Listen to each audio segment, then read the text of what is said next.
Wait, stop scrolling. Take a break or a drum. Check out my other content. This week on I Kinda Fixed It, we're getting the Mustang a whole lot closer to becoming roadworthy. Today, I'm going to be doing the rear brake drums and brake shoes on the 93 Mustang. So if your dad didn't teach you how to do drum brakes, get the car up off the ground and remove the wheels. After removing the wheels, don't tear both sides completely apart. What you want to do is you want to have a reference side, assuming that the brakes were put together correctly to begin with.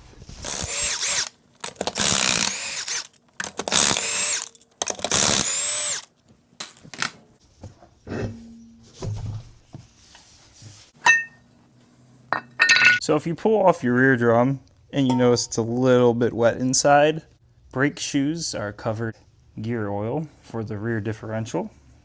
Then your axle seals are shut. So the other day I disassembled the left side of the Mustang to check out the brakes. So I figured I needed to do something with the brakes. So I pulled this wheel and you'll see. So I was wondering why these rear brakes weren't so great. And just to inspect, I was pulling the drum. I noticed a zip tie in place of a shoe pin. Okay, so I got the drum off. Oh wow, gonna need drums for the Mustang. I'm also gonna need shoes because there is no meat. There's meat, but no meat, if that makes sense. The hardware, I don't want to deal with that hardware, so it's a 93 Mustang. I'm gonna be able to find the brake hardware.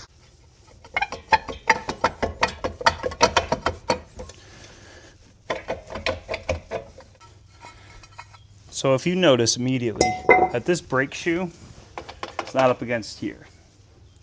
Well, that's because the retainer pin that is on this rear side is not on the front of the shoe, the front shoe. Because in here, there's actually a zip tie to the backing plate. These shoes are shot, they're worn down. The drum is severely worn, so these need replaced. I'm opting not to do the wheel cylinders this week because I'm cheap. If you've watched any of my content so far, you know I try to spend as little money as possible. It might bite me in the ass later. But right now, I'm just doing the shoes, the hardware, and the drums. But on the plus side of things, this axle seal isn't leaking. So when the time comes for me to do the right side axle seal, I will address both of them at the same time. So I spent a lot of money to me at Rock Auto. I usually use Amazon or eBay, but this week I opted for Rock Auto because they actually had a clearance sale. I got a bunch of stuff. Basically what I did was I purchased a couple weeks of episodes in advance by buying other stuff. So what I have here is I have both rear adjusters for the Mustang. I have a handy dandy hardware kit. In here I have some brake drums. They look a lot better than the other ones. Obviously, they're new. They're going to look better. And in here, we went with some cheap brake shoes. And of course, in the box, you should know what you get when you're buying brake shoes. I just need brake shoes. I don't care about brands. I don't know if this is any good or bad. All I know is it's better than what I have on the car. So with this, the hardware, and these, I'm gonna do some stuff. You ever just feel like somebody's watching you? Like somebody's like right over your shoulder while you're trying to... Wait, is somebody there? Oh, hey YouTube. So this part really doesn't matter as much because as long as you don't touch that other side, for reference, to keep it for reference, it doesn't matter because the hardware in here I'm not reusing. I showed you I have new hardware. So this hardware here, if it flies across the garage, I intend to pick it up, but I don't need it again. So this part you could kind of dismantle. You could use a screwdriver. You could use special tools. You could use whatever you have laying around just to get this apart. Then you could start the assembly, which the assembly is the important part. Try to pay attention to what you can because it's mirrored from the other side. If you don't know what one of these are, it's not a bad thing. You just probably haven't done drum brakes or used one of them for drum brakes. This was passed on to me from my dad. It was a very useful tool growing up because we had a lot of older vehicles, which of course had drum brakes. So you want to put your finger on the back of this spring pin here. Now, most of the time they're seized up and the springs are worn, so you kind of twist them out by hand. But the idea of this with the little window in there is to see where you're at. On that little cap, push in, twist it, and if you line it up right, it'll slip right out. There's so much rust in here, but essentially this is it. This little clip here, you push on it with this. It pushes this spring back. And at that point, you're relieved of your duty, and you can remove all of this. Just remove the emergency brake bracket. It pops into there. It's not too shabby of a setup. And of course, if you have a zip tie like so, get it out of there. You don't, yeah, just don't. Zip ties don't belong in brakes. Of what I'm doing here, you've seen the disassembly, so I'll pick back up after I have this ready to assemble. I don't know what I'm doing with my hands. I'll be back. And now's a good time to go through your hardware. So obviously, these are basically color coded.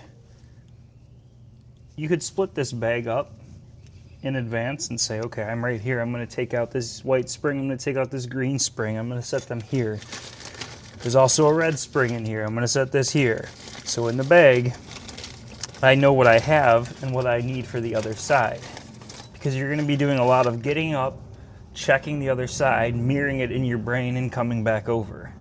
This is what I talked about before. You're going to need 2 of these on this side. You'll remember this tool will come into play for the new clip.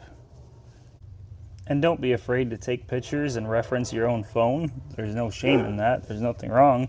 If you don't remember the way something goes, that's fine. That's okay. I'm not here to judge you. I'm here to help you. All right, so you're gonna fight this. Brake drums will pretty much always give you a hard time. Try to use things like this as little as needed. So if you could assemble half, hang it, then start building the other side off of that. That tends to work best for me.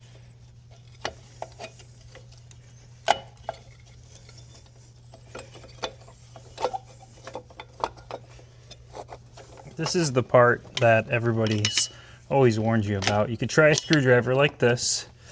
Just try to make sure your shoes are somewhat lined up so you have less extension. And with just a screwdriver, you could get that spring in place. I have already installed these. Like I said, they have that little window, so you look in there, you line that up, you push in, those go into place as long as you're holding that pin on the back side. You mirrored that hardware, that's going in there. So the next step I have to take here is I have to put the adjuster in, and there's a little plate that rides on the adjuster because they are self-adjusting adjusters. So what I was always taught is if you slam the car in reverse and you just floor it backwards and stomp on the brake pedal, they self-adjust. It's best to get them close, test fit the drum on there, do a little rotate. You want them to barely drag a little bit, if at all. You also want to have that adjuster out enough to be able to stop. So here's an issue you guys might run into at home. You got everything together. you know the drum's not going to fit because your new shoes aren't seating right. So sometimes you could adjust them, shimmy them around a little bit, but ultimately the issue I'm having is because I'm a cheapskate and I didn't buy new wheel cylinders, I'm going to have to crack this bleeder open, force the wheel cylinder in to get the brake shoes to fit, set the adjuster, and then slip the drum on. So no matter what size wrench you have, it's probably not going to work. If you're cheap like me, this bleeder is going to strip out before it even breaks loose. So let's just get it done with.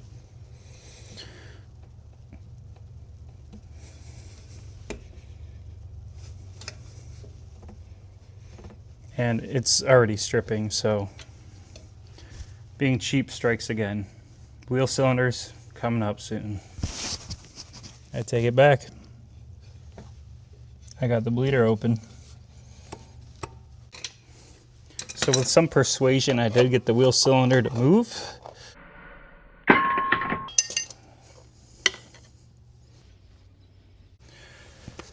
So just like that. Not a big deal. But what really sucks is right in here where that emergency brake bracket holds in, that fell off. And again, because I am so cheap that I didn't buy the $3 wheel cylinders off of Rock Auto, I'm fighting this wheel cylinder. This won't even sit without any hardware retaining it because that wheel cylinder is refusing to go in. All that's left to do is put your drum on, put your wheel on, tighten your lug nuts, take it for a ride. And that's how you do drum brakes. This week on ikindafixedit. So I wanted to address this side with the axle leak. Just grab some old uniform from some job you hated, spray it down with something, brake cleaner, carb clean, whatever you got.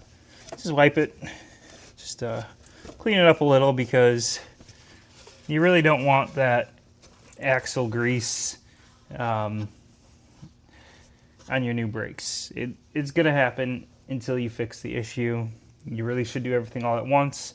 For what I do at home in my garage when I'm off of work, this works just fine. Just like I said, some work uniform for some job you hated. I don't care if it's Burger King, McDonald's, Walmart, whatever job you worked at, you hated, and you didn't have to turn back in the stupid work shirt they gave you.